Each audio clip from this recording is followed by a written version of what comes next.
श्रीमद् भागवत महापुराण की भाव यात्रा 12 स्कंद के तृतीय अध्याय तक आ पहुंची है।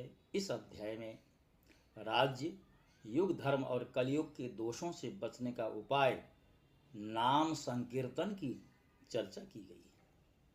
सुखदेव जी कहते हैं, दृष्ट्वात्मनि जये व्यग्रान नृपान हसति भूरियम अहो मां विजिगीषन्ति मृत्यो क्रीडनका नृपाः। राजन, जब पृथ्वी देखती है कि राजा लोग मुझ पर विजय प्राप्त करने के लिए उतावले हो रहे हैं, तब वह हंसने लगती और कहती है, कितने आश्चर्य की बात है कि राजा लोग जो स्वयं मौत के खिलौने, मरण धर्म हैं, वे मुझे जीतना चाहते हैं।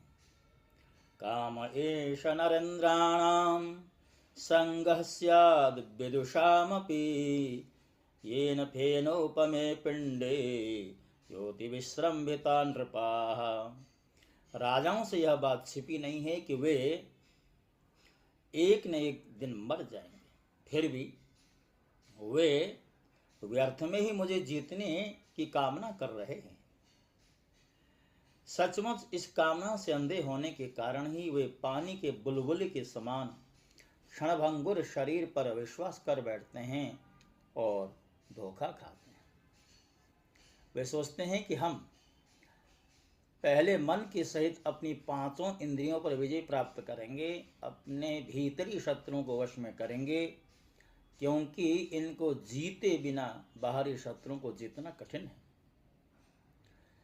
उसके बाद अपने शत्रु के मंत्रियों, अमात्यों, नागरिकों, नेताओं और समस्त सेना को भी वश में कर लेंगे। जो भी हमारे विजय मार्ग में कंटक बनेंगे या बनेगा, कांटों का बीज बोएगा, उसे हम अवश्य जीत लेंगे।